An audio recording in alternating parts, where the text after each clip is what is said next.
终年不化的冰川峡谷下，涌动着沸腾的热泉，大小泉水点缀着烟雾缭绕的魔幻仙境。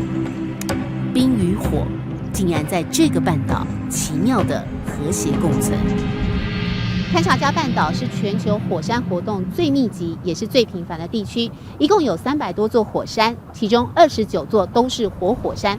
但因为它的纬度很高，可以高达北纬55度，所以岛上还有400多条冰川，因此在这里不但火山多，冰雪也多，因此被世人称为是冰与火交汇的大地。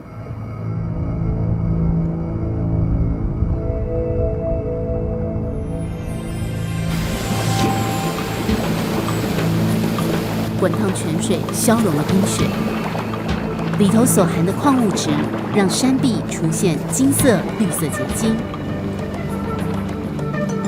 也孕育了750种植物。严寒之中，春意盎然，间歇泉谷成了动物的天堂。间歇泉谷因为温度比别的地方稍微来得温暖一点，所以很多结束完冬眠的大棕熊就会来到这里觅食。可以看到，在我后方就有3只棕熊。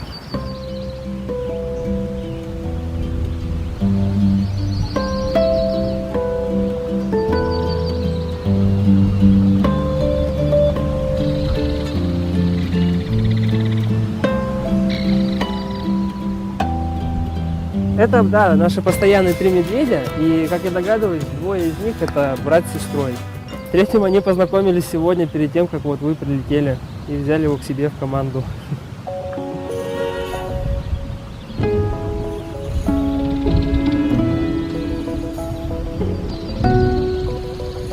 棕熊是堪察加之王，每年春末结束冬眠，它们就会跋涉好几百公里，来到间歇泉谷寻找食物。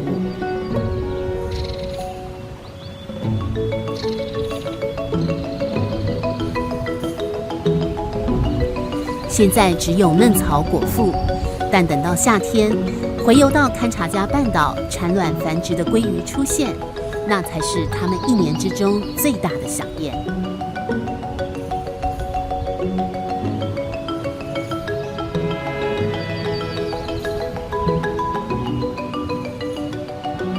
Все растаивает, появляются ягоды, шишки. Они вот употребляют ягоды шишками. Когда заходит рыба в реки, они уже, естественно, питаются рыбой.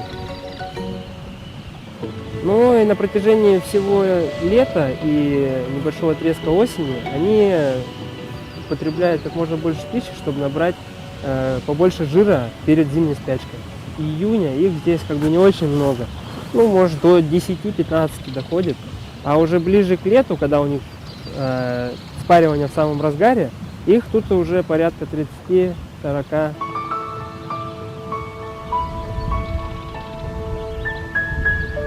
棕熊是世界上最大的熊，可以长到3公尺，500公斤。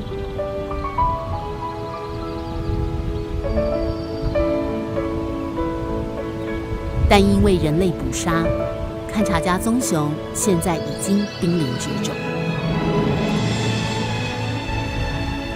唯有在这人烟罕至的保护区，棕熊才能安然无虞地等待7月婚配期，孕育下一代。Amazing place because I think a human being cannot come here, but checking helicopter. But bears or other animals can here all the time. Yes, it's like a zoo just way round. So animals come close to watch at people.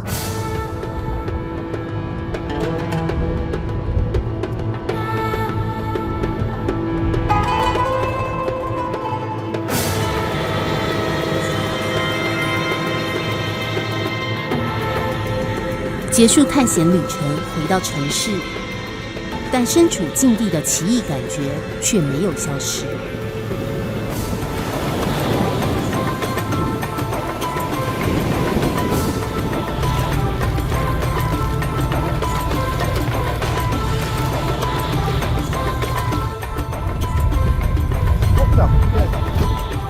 渔业是堪察加最主要的经济活动，除了螃蟹，这里也是全世界鲑鱼品种最多的地方。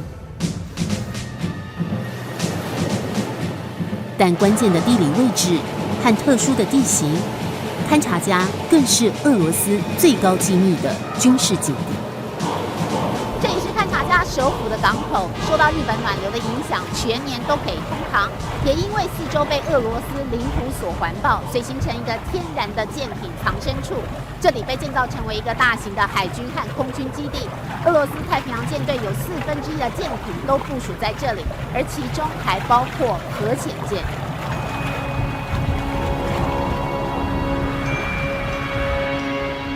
冷战期间，勘察家被划为军事禁区，只容许军队进驻。直到苏联解体后，才开放给一般平民百姓。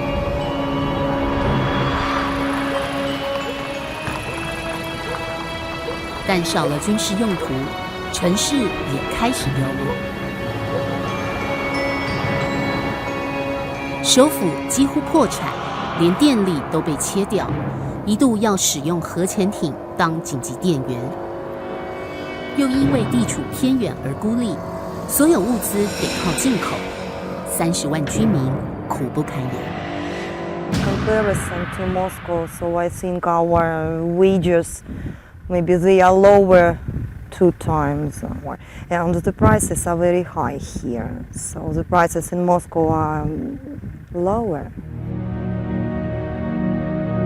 Despite of difficult economic situation in our region, I don't want to leave it because so I live here many years. I have been living here for all my life, and I can't imagine me maybe in a big city, many people, many cars. It's very strange for me. 娜塔莉亚是英文老师，就和大多数勘察家居民一样，对于家乡存在着矛盾爱恋。与29座活火山日日共存，始终没有却步。We call it a home volcano because it's very close to our city. Erupted last time, I remember because I saw it. It was about maybe 25 years ago. So I saw it with my own eyes. I was a child, and it was beautiful because it was at night, and it was very beautiful scenery. So you were not afraid of eruption? No, I am not. I live here all my life, and I am not afraid of everything. Why? Why? Because maybe it's habitual for us. 科里亚克火山完美对称的比例，被称为是地球上最美丽，却也是最危险的火山，因为2008年才刚有一次大爆发。构成勘察加半岛的火山群，到现在还持续活动中。也许有一天，再一次的翻身，眼前的地貌又将改变。但确定不变的，将是人类止步的信约。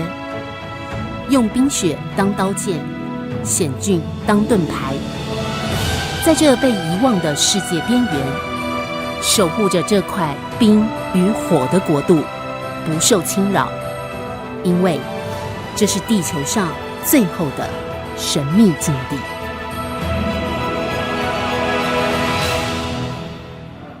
欢迎回到《冰与火之歌》，聚焦俄罗斯边境。2012年的 APEC 亚太经合会，东道主俄罗斯总统普丁舍弃了首都莫斯科，而钦点海参崴作为领袖高峰会城市。海参崴三面环海，位在中俄和北韩3国的交界，是俄罗斯滨海边疆区的首府，也是俄罗斯远东最大城市。但是它距离首都莫斯科6400公里远，飞机要坐9个小时。苏联解体之前是个军事禁地，除了堡垒设施，根本没有太多发展。但是普丁却力排众议，选择偏远的海参崴，这无疑是向全球发出一个讯息：俄罗斯要重返亚太，开发远东。这个被清朝割让的海边小渔村，如今风云再起。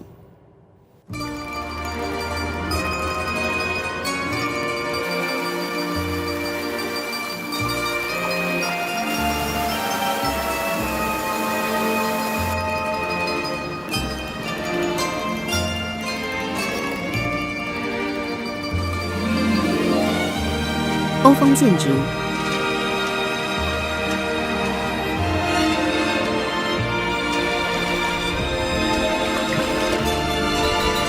滨海水湾，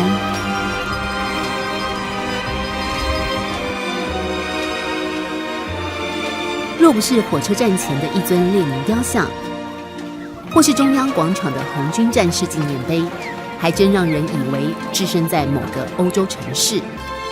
这是俄罗斯远东第一大城弗拉迪沃斯托克。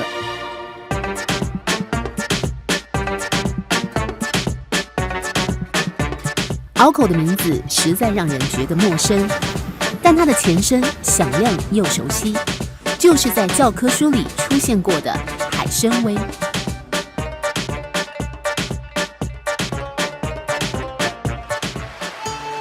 海参崴南语原意是海边的小渔村，三面环海，又位在中俄和北韩三国交界。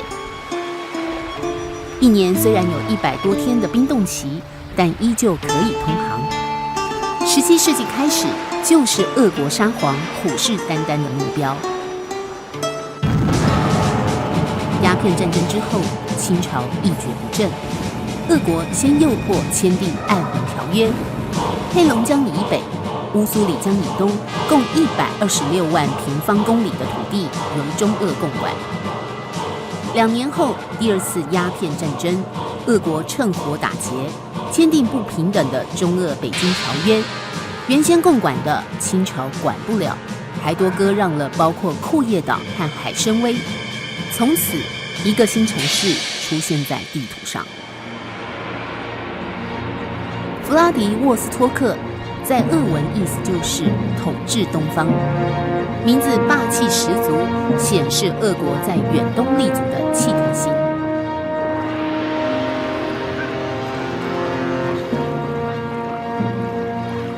优越的地理位置，让这个天然良港从割给俄国的那一刻起，就蒙上浓浓的军事色彩。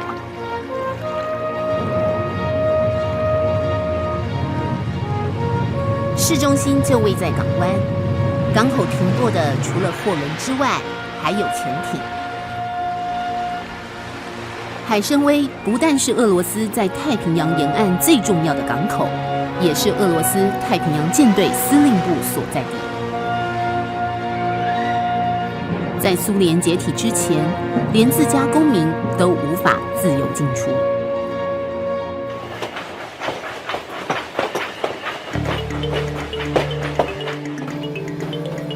沙皇千方百计攫取海参崴，是着眼于海权，但在陆地上的动作更大，因为这里和大本营莫斯科千山万水，还要经过冰天雪地的西伯利亚。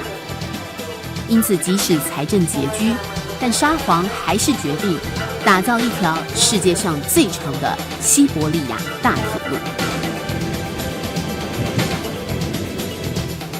这条横跨8个时区的西伯利亚大铁路，从终点站海参崴坐到首都莫斯科，需要整整7天的时间。从过去到现代，都肩负着俄国境内、欧亚之间的交通重任，也是统治者将势力深入远东的重要桥梁。但随着亚洲的角色在世界舞台上越来越吃重，俄国政府对海参崴的规划，光是靠这条铁路显然已经不够。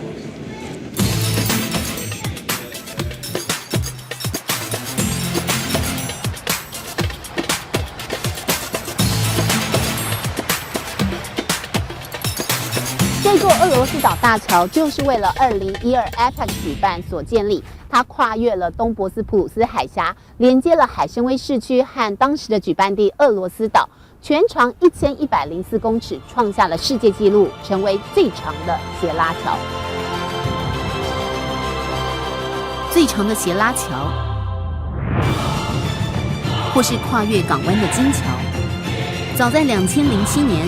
总统普丁就独排众议，否决了莫斯科和圣彼得堡，选定海参崴作为2012 APEC 首脑峰会城，投资了至少60亿美金，展开一连串建设，盖桥、铺路、修设施，还把几间大学合并，集中在俄罗斯岛，改称远东联邦大学。占地80万平方公尺的校园，成为俄罗斯的 No.1， 也是当时领袖们开会所在地。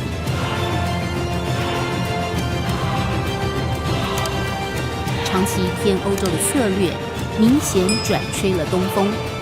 更因为乌克兰议题受到欧美经济制裁，确立了普丁投资远东、重返亚太的决心。